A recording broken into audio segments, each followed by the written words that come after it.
Hi friends, welcome back to smart Asia Sohel Saliman channel. అందరూ ఎలా ఉన్నారని? నేనైతే చాలా బాగున్నాను. మీరందరూ ఎలా ఉన్నారో నాతో కామెంట్ సెక్షన్లో కామెంట్ చేయండి. ఫ్రెండ్స్, ఈరోజు మీ అందరితో పాటు మరొక బ్లాగ్ని అయితే షేర్ చేస్తున్నాను. ఇదైతే ఎర్లీ మార్నింగ్ అండి. పాలైతే వేడి చేస్తున్నాను. వేడి చేస్తుంటే పాలైతే విరిగిపోయినాయి. ఇప్పుడున్న ఎండలకి అయితే పాలు అస్సలు ఆగుతలేవు కదండి. అంటే కొత్త ప్యాకెటే, అంటే ఆన్లైన్లో ఆర్డర్ చేసుకున్నాను కానీ దానిపైన డేట్ చూడలేదు. సో నిన్నటి ప్యాకెట్ అనుకుంటా. సో విరిగిపోయింది.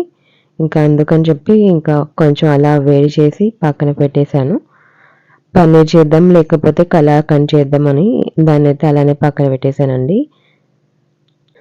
పాల ప్యాకెట్ తీసుకొచ్చిన వెంటనే వేడి చేయకపోతే ఇలా విరిగిపోతూనే ఉన్నాయి. ఇప్పటికి 2 టైమ్స్ అయితే అలా అయింది. ఇంకా ఇదిగోండి మిగిలిన ఐటమ్స్ అయితే ఇవి. ఇంకా వాటర్ బాటిల్ కూడా ఆర్డర్ చేసుకున్నామండి. ఇప్పుడు ఎక్కడ చూసినా వాటర్ ప్రాబ్లమే కదండి. ఈ ఎండాకాలంలో అయితే ఇదిగోండి మాకైతే తాగడానికి వాటర్ కూడా మేము మామూలుగా ఆన్లైన్లో బుక్ చేసుకుంటాము. అంటే క్యాన్ వాటరే ఆర్డర్ చేస్తే తీసుకొచ్చేస్తారు ఇంటికి. కానీ వాళ్ళు అవైలబుల్ లేరు అన్నారు. ఇంకా అందుకని చెప్పి 10 లీటర్స్ అయితే ఆర్డర్ చేసుకున్నాము. ఇంకా తర్వాత మా పిల్లల కోసం అయితే క్రీమ్ బన్స్, ఇంకా బిస్కెట్ ప్యాకెట్స్, ఎండు ఖర్జూరం కూడా ఆర్డర్ చేసుకున్నాను. ఇదైతే బిగ్ బాస్కెట్లో అయితే ఆర్డర్ చేసుకున్నానండి. 20 రూపీస్ క్యాష్ బ్యాక్ కూడా ఉన్నింది. సో అందుకని చెప్పి చేసుకున్నాను. ఇదిగోండి ఈ వాటర్ బాటిల్ అయితే మనకి 125 కదా. సో 20 రూపీస్ డిస్కౌంట్ పోయి మనకి 100 రూపీస్కి అలా వచ్చింది ఈ 10 లీటర్స్ వాటర్ బాటిల్ అయితే. ఇంకా మొత్తం వాటర్ అయితే అయిపోయాయండి. అందుకని ఇంకా బింది కూడా కడిగి పెట్టేశాను. సో దాంట్లోకి అయితే వంపేసుకుందామని చెప్పి మొత్తం వంపేసుకుంటున్నాను. మీ సైడ్ అయితే ఎలా ఉందండి వాటర్ ప్రాబ్లం? ఇక్కడైతే కొంచెం ఎక్కువగానే అనిపించింది. వాడుకునే వాటర్ కూడా ఎక్కువ వస్తలేవు. ఇంకా తాగే వాటర్ కూడా కష్టమైపోతుంది. అంటే తొందరగా క్యాన్స్ అయితే సప్లై చేయలేకపోతున్నారు. డిమాండ్ ఎక్కువైపోయింది, సప్లై తక్కువైపోయింది. ఇదిగోండి మొత్తం 10 లీటర్స్ అయితే ఇక్కడ వరకు అయితే వచ్చింది. ఇదైతే మామూలుగా పెద్ద క్యాన్ ఉంటుంది కదండి, ఆ క్యాన్తో వేసుకుంటే ఇంకొంచెం మిగులుతాయి. కానీ ఇది 10 లీటర్స్ కాబట్టి ఇక్కడ వరకే వచ్చాయి. ఇప్పటికైతే ఈ రోజుకే అయిపోతాయి. ఇంకా నెక్స్ట్ ఇవి అయ్యే లోపలైతే తీసుకొచ్చేస్తారని చెప్పి ఇవైతే పెట్టేసుకున్నాను. ఇంకా వాటర్ తాగి కూడా చాలా సేపు అయింది. చాలా దాహంగా అనిపించింది. అందుకని వాటర్ అయితే తాగేస్తున్నాను. నిజంగా వాటర్ తాగకపోతే అసలు ఉండలేం కదండి. వాటర్ తాగే వరకు అయితే ఎనర్జీ తగ్గిపోయింది. వాటర్ తాగిన వెంటనే ఎనర్జీ అయితే వచ్చేసింది. ఇంకా తర్వాత అయితే ఇదిగోండి వాటర్ బిందె అయితే ఇక్కడ పెట్టేసి ఇంకా కుకింగ్ అయితే స్టార్ట్ చేసేసాను. ఇప్పుడు పిల్లలకి హాలిడేస్ కదండి. సో పిల్లలైతే ఇంట్లోనే ఉన్నారు. అటు ఇటు తిరుగుతూ ఆడుతూనే ఉన్నారు. ఇంకా ఎగ్స్ అయితే బాయిల్ చేద్దామని చెప్పి స్టవ్ పైన అయితే పెట్టేశాను. ఇంకా ఆనియన్స్ వస్తే మా కోసమని ఇంకా మా ఫ్రెండ్ కోసం అని అయితే తీసుకుంటున్నాను. ఇదిగోండి పెద్ద పెద్దగా ఉన్నాయి కదా ఆనియన్స్ అయితే చాలా బాగున్నాయి. 50కి 3 కేజెస్ ఇచ్చారు. ఇంకా నేనైతే మా కోసం ఇంకా మా ఫ్రెండ్ కోసం అయితే తీసుకున్నాను. ఇంకా ఈరోజు మెనూ వచ్చి గోంగూర రైస్ అండి. గోంగూర రైస్ ఇంకా ఎగ్స్, ఆలు వేసి కర్రీ అయితే చేస్తున్నానండి. చాలా సింపుల్గా ఉంటుంది. ఇంకా చాలా టేస్టీగా కూడా ఉంటుంది. ఇంకా నా దగ్గర అయితే గోంగూర ఒక 2-3 కట్టలు అయితే ఉన్నాయండి. సో మొత్తం అయితే ఒలిచి పెట్టేసుకున్నాను. సో మొత్తం తీసేసుకుందామని చెప్పి తీసేసి దీనైతే ఒక 2-3 వాటర్స్లో అయితే వాష్ చేసుకుంటున్నానండి. దీంట్లో సన్నటి ఇసుక అయితే ఉంటుంది కదా. సో అందుకనే కొంచెం వాటర్లో వేసి నానబెట్టాను ఒక 2 మినిట్స్ అలా. ఇంకా తర్వాత అయితే 2-3 వాటర్స్లో అయితే వాష్ చేసుకున్నానండి. మనకి ఒక్కోసారి అయితే ఇసుక చాలా ఎక్కువ వస్తుంది. ఈసారి కొంచెం తక్కువగానే వచ్చింది. అయినా కూడా 2-3 టైమ్స్ అయితే వాష్ చేసుకున్నాను. ఇంకా తర్వాత అయితే స్టవ్ పైన పెట్టేసి ఓన్లీ గోంగూరని ఫ్రై చేసుకుంటున్నానండి. అంటే మగ్గించుకుంటున్నాను. ఇదిగోండి ఒక స్పూన్ ఆయిల్ వేసుకొని అలా కలుపుకుంటూ పోతే గోంగూర మొత్తం మెత్తపడి ఉడుకుతూ పోతుంది. ఇలా మొత్తం మెత్తగా అయ్యే వరకు దీన్ని ఉడికించుకోవాలి. దీంట్లో ఉప్పు, కారం అయితే ఏమి వేస్తలేనండి. ఓన్లీ గోంగూర మాత్రమే వేసుకొని ఇలా మొత్తం మగ్గించుకుంటున్నాను. ఇది ఉడికే కొద్దీ చాలా దగ్గరకై ఇదిగోండి ఇంత దగ్గరకు వచ్చేస్తుంది. మనం ఎంత గోంగూర వేస్తే ఎంత గోంగూర అయిందో చూసారా? ఇదంతా మనం గోంగూర రైస్‌కి వేసేయడమే అండి. అంటే నేనైతే మేము చేసే రైస్‌కి ఇంత అవసరం లేదు. సో అందుకని హాఫ్ వేసి హాఫ్ అయితే అలానే పెట్టేస్తున్నాను. నెక్స్ట్ డేకి పచ్చడి అయితే చేసుకోవచ్చు కదా అని చెప్పి ఇదిగోండి మొత్తం ఇలానే మ్యాషర్‌తో అయితే మెదిపేసుకుంటున్నాను. వేడిగా ఉంది కదా. సో తొందరగా మెదుగుతది అని చెప్పి స్టవ్ పైన పెట్టి స్టవ్ ఆఫ్ చేసేసుకొని అలానే మెదిపేసుకుంటున్నాను. మీరు కావాలంటే మిక్సీలో కూడా వేసుకొని మెత్తగా గ్రైండ్ చేసుకోవచ్చండి. నేనైతే మ్యాషర్‌తో మెదిపేసాను. కావాలంటే మిక్సీలో వేసి మెత్తగా గ్రైండ్ అయితే చేయొచ్చండి. నాకు తర్వాత అయితే అనిపించింది మిక్సీలో వేసింటే బాగుండేది అనిపించి, ఇంకా ఇక్కడ చూడండి ఎగ్స్ అయితే బాయిల్ అయిపోయాయి. సో స్టవ్ ఆఫ్ చేసుకొని పక్కన పెట్టేశాను. ఇంకా తర్వాత ఆలు కర్రీ అన్నాను కదండి, సో దానికైతే ఇదిగోండి టమాటా, ఆనియన్స్, పచ్చిమిర్చి ఇంకా గరం మసాలా అయితే వేస్తున్నాను. ఇవి కొంచెం అయిపోయింటే అవైతే ఆల్రెడీ తీసుకొచ్చి పెట్టానండి. సో అవైతే ఈ పోపు డబ్బాలో అయితే వేసేసుకుంటున్నాను. ఇలాచి, ఈ స్టార్ ఫ్లేవర్ అంటారు కదా, అది అయితే తక్కువ ఉన్నాయి, అవి వేసుకున్నాను. ఇదైతే జాజికాయ అండి. సో ఇవన్నీ రీఫిల్ చేసుకొని ఇంకా దాంట్లో అయితే వేసేసుకొని పక్కన పెట్టేశాను. ఇంకా ఇక్కడైతే ఇవి ఫ్రై చేసుకోవాలండి ఆయిల్‌లో. ఇంకా జీడిపప్పు కూడా వేసుకున్నాను. గరం మసాలా కూడా వేసేసుకొని మొత్తం ఇవి ఆయిల్‌లో మగ్గే వరకు అయితే మగ్గించుకొని తర్వాత దీన్ని మెత్తగా గ్రైండ్ చేసుకోవాలండి. లైక్ మనం బటర్ మసాలా చేస్తాం కదా, సో అలానే చేస్తున్నాను. కొంచెం టేస్టీగా ఉంటుంది, బాగుంటుంది అని చెప్పి. ఈ పచ్చిమిర్చి అయితే వాష్ చేసి పెట్టుకున్నాను. వీటినైతే ఒక మిక్సీ జార్‌లో వేసుకొని ఒక 7-8 పచ్చిమిర్చి అయితే వేసుకొని మెత్తగా గ్రైండ్ అయితే చేసుకుంటున్నాను. ఏదైతే గోంగూర రైస్ కోసం అయితే పచ్చిమిర్చి వేసుకుంటున్నానండి. దీంట్లో పచ్చి కారం వేస్తాము, ఎండు కారం అయితే వేయము. అందుకని ఓన్లీ పచ్చిమిర్చి అయితే పేస్ట్ చేసుకొని పక్కన పెట్టుకుంటున్నాను. ఇదిగోండి మిక్సీ జార్‌లో వేసుకుంటే మెత్తగా గ్రైండ్ అయిపోయింది కదా, సో దీన్నైతే పక్కన పెట్టుకుంటున్నాను. ఇంకా నెక్స్ట్ స్టవ్ ఆన్ చేసుకొని స్టవ్ పైన ఒక గిన్నె పెట్టుకొని దాంట్లో ఒక టేబుల్ స్పూన్, 1½ టేబుల్ స్పూన్ వరకు అయితే ఆయిల్ వేసుకున్నానండి. ఇంకా కొంచెం ఘీ కూడా వేసుకున్నాను. ఇంకా తర్వాత అయితే ఇది వేడైన తర్వాత మనం గరం మసాలా తీసి పెట్టుకున్నాను కదా, సో అవైతే వేసుకున్నానండి. మరీ ఎక్కువ ఏం లేదు, చెక్క, లవంగ, స్టార్ ఫ్లేవర్, ఇలాచి అయితే వేసాను. ఇంకా సన్నగా కట్ చేసి పెట్టుకున్న ఆనియన్స్ అయితే ఒక ఆనియన్ అయితే వేసాను. ఇది కొంచెం మగ్గే వరకు అయితే మగ్గించుకోవాలండి. లైట్ గోల్డెన్ కలర్ వచ్చే వరకు, మరీ గోల్డెన్ కలర్ అయితే అవసరం లేదు. ఇలా కొంచెం లైట్ గోల్డెన్ కలర్ వచ్చిన తర్వాత మనం ఆల్రెడీ పేస్ట్ చేసుకున్నాం కదండి పచ్చిమిర్చి పేస్ట్, అదైతే వేసుకోవాలి.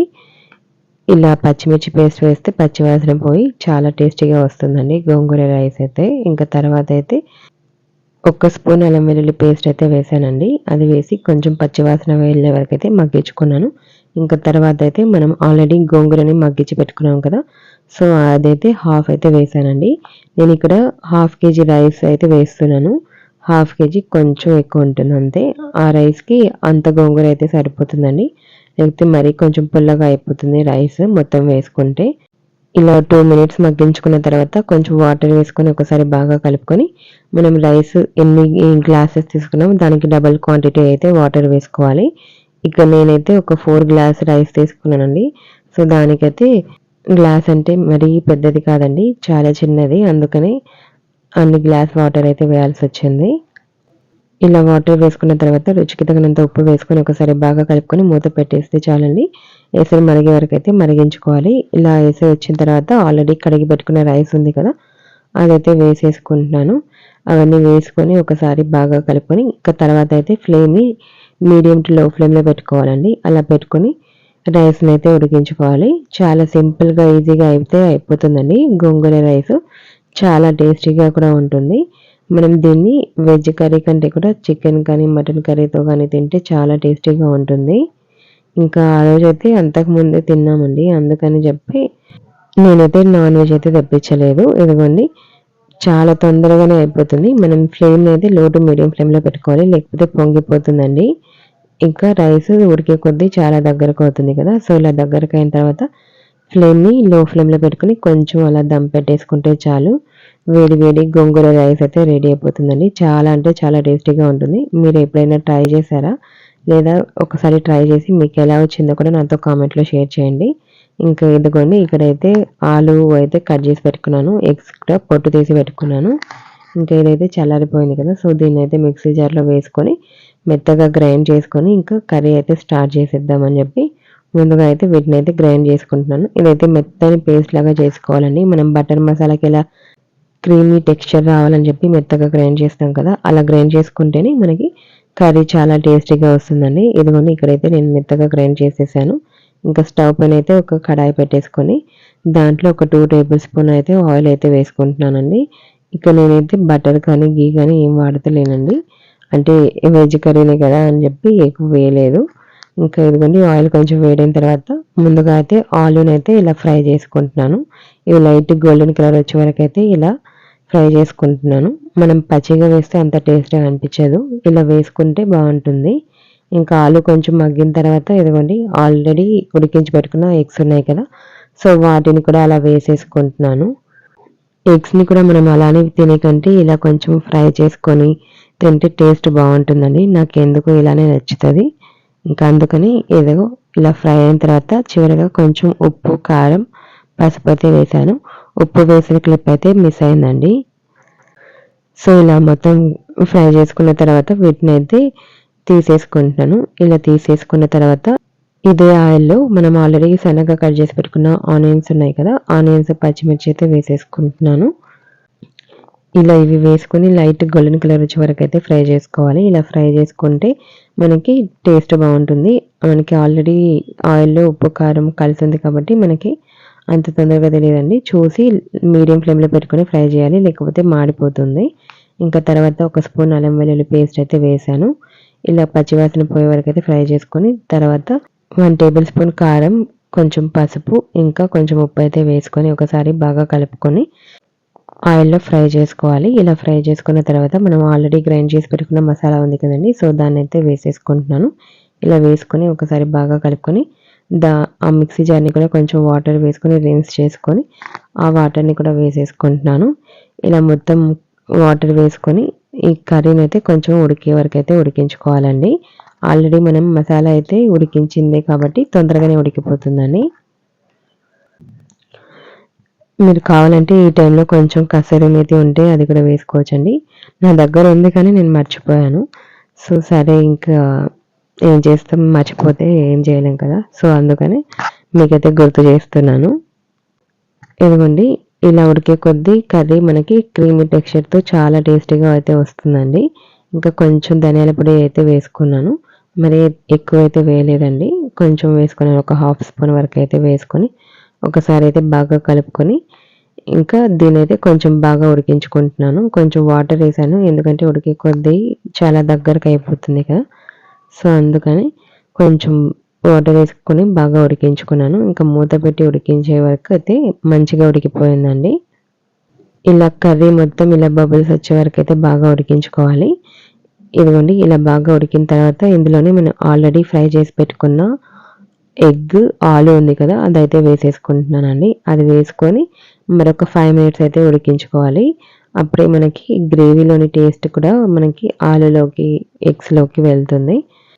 ఇలా ఒక 5 మినిట్స్ మూత పెట్టి అయితే ఉడికించుకోవాలండి. ఇంకా తర్వాత ఆయిల్ పైకి తేలే వరకైతే ఉడికించుకుంటే చాలు. మనకి టేస్టీ ఎగ్ ఆలు కర్రీ అయితే రెడీ అయిపోతుందండి. చాలా అంటే చాలా టేస్టీగా ఉంది. దీన్ని మనం చపాతీలో తిన్నా, వేడి వేడి అన్నంలో తిన్నా చాలా బావుంటుంది. ఇంకా గోంగూర రైస్‌లో కూడా చాలా అంటే చాలా టేస్టీగా ఉందండి. ఇంకా లంచ్ టైమ్ కూడా అయిపోయిందండి. సో, అందుకే ప్లేటింగ్ చేద్దామని చెప్పి ఇదిగోండి వేడి వేడి గోంగూర రైస్, ఇంకా ఎగ్ అండ్ ఆలు కర్రీ చాలా అంటే చాలా టేస్టీగా వచ్చిందండి. మీరు కూడా ఒకసారి అయితే ట్రై చేయండి. ఇంకా మీకు ఎలా వచ్చిందో కూడా నాతో కామెంట్‌లో షేర్ చేయండి. ఇంకా ఎగ్ అయితే నాకు చాలా టేస్టీగా అనిపించింది. ఆలూస్ కూడా ఫ్రై అయ్యాయి కదండీ! చాలా టేస్టీగా క్రంచీగా అయితే ఉన్నాయండి ఆలూస్ కూడా. ఇంకా మనం వేడి వేడి అన్నంలో కలుపుకొని తింటే ఇంకా వేరే లెవెల్ అనే చెప్పొచ్చు. అంత బావుందండి. మీరు కూడా ఒకసారి ట్రై చేయండి. ఈ కాంబినేషన్ చాలా అంటే చాలా బావుంటుంది. ఇంకా మా ఇంట్లో మా పిల్లలు, మా ఆయన కూడా చాలా ఇష్టంగా తిన్నారు. తిన్నాక కాసేపైతే అలా రెస్ట్ తీసుకున్నామండి. బయటైతే వేడి వేడి గాలులైతే వస్తున్నాయి కదా! సో, బయట అడుగు పెట్టలేకపోతున్నాం. ఇంకా అందుకని చెప్పి ఇంట్లోనే రెస్ట్ తీసుకుంటూ ఉన్నాం. ఇంకా ఈవినింగ్ అయితే పాలు వేడి చేద్దామని మళ్ళీ వచ్చానండి. పాలు ఇవి కూడా మళ్ళీ విరిగిపోయినట్టే అనిపించాయి. సో, ఇంకొక ప్యాకెట్ తెప్పించినా అలానే అనిపించింది. సో, అందుకని కొంచెం విరిగినట్టు అనిపిస్తే ఇంకొంచెం విరిగిపోయేట్టు చేసి దీన్నైతే కలాకండ్ చేద్దామని అనుకున్నాను. అందుకని కొంచెం లెమన్ అయితే స్క్వీజ్ చేస్తున్నాను. అంటే అది మొత్తం విరిగిపోయినట్టు కాకుండా అనిపించింది. ఇంకా దాంతో టీ చేసినా అంత టేస్టీగా రాదనిపించింది. అందుకని ఇది కలాకండ్ చేయాలంటే కొంచెం పొడి పొడిగా ఉండాలి కదండీ మనకి. అందుకని కొంచెం లెమన్ కూడా వేశాను. ఇదిగోండి ఇలా అయితే వచ్చింది. కొంచెం గింజలు కూడా పడినాయని చెప్పి దాన్ని కూడా తీసేస్తున్నాను. మార్నింగ్ తెప్పించిన పాల ప్యాకెట్ విరిగిపోయింది. ఇంకా ఈవినింగ్ కూడా అలానే అయింది ఫ్రిడ్జ్‌లో పెట్టినా కూడా. సో, అందుకని చెప్పి ఇదిగోండి ఈ రెండిటిని కలిపి ఇంకా కలాకండ్ చేద్దామని చెప్పి ఫిక్స్ అయిపోయాను. ఇంకా మా ఇంట్లో స్వీట్ చేసి కూడా చాలా రోజులైందండి. సో, అందుకని మా పిల్లలకి కూడా ఇష్టంగా తింటారని చెప్పి మొత్తం వేసేసుకున్నాను. ఇదిగోండి లీటర్ పాలకి ఇంత అయితే వచ్చింది. ముందైతే పన్నీర్ చేద్దాం అనుకున్నాను. కానీ మా ఇంట్లో పన్నీర్ అంత ఇష్టంగా తినరండి. ఎందుకంటే మేము నాన్ వెజ్ తినేవాళ్ళమే కదా! సో, పన్నీర్ అంత అలవాటు లేదు. ఎప్పుడో రేర్‌గా నేనే తినాలి. మా పిల్లలు, మా ఆయన అయితే ఒకటి 2 పీస్ కంటే ఎక్కువ తినరు. ఇంకా అందుకని మొత్తం ఏదైతే ఎ ఒకసారి టీ స్ట్రైనర్‌తో ఫిల్టర్ చేసుకొని వాటర్‌నంతా తీసేసి ఫ్రై పాన్‌లో అయితే వేసేసాను. ఇవి వేసుకున్న తర్వాత దీన్నైతే కాసేపు అలా ఉడికించి ఇంకా తర్వాత అయితే ఒక కప్పు వరకైతే షుగర్ వేసుకున్నాను. షుగర్ వేసిన తర్వాత మళ్ళీ వాటర్ రిలీజ్ అవుతాయి కదా! ఆ వాటర్ ఎగిరిపోయే వరకైతే దీన్ని బాగా ఉడికించుకోవాలండి. ఇంకా తర్వాత మధ్యలో కలుపుకుంటూ ఇలా స్పాచులాతో ఇలా ప్రెస్ చేస్తున్నానండి. అంటే మనకి పొడి పొడిగా రావాలి కదా! కలాకండ్ అంటే అందుకని చెప్పి. ఇంకా ఒక 2, 3 ఇలాచీస్ అయితే ఇలా దంచేసుకుంటున్నాను. ఇదిగోండి మెత్తగా దంచి పక్కన పెట్టుకున్నాను. ఇంకా ఒక బౌల్ తీసుకొని దాన్నైతే నెయ్యితో గ్రీస్ చేసుకుంటున్నాను. ఇంకా నా దగ్గరైతే ఈ గాజు బౌల్ అయితే ఉందండి. దీనికి మూత కూడా వచ్చింది. సో, బావుంటుంది కదా అని చెప్పి దీంట్లో అయితే వేస్తున్నాను. ఇక్కడైతే వాటర్ మొత్తం ఎగిరిపోయి ఇది చాలా దగ్గరకైతే వచ్చిందండి. ఇంకా దాంట్లో అయితే దంచి పెట్టుకున్న ఇలాచీ వేశాను. ఇంకా ఇక్కడైతే 10 రూపీస్ ప్యాకెట్ అయితే మిల్క్ పౌడర్ అయితే వేస్తున్నాను.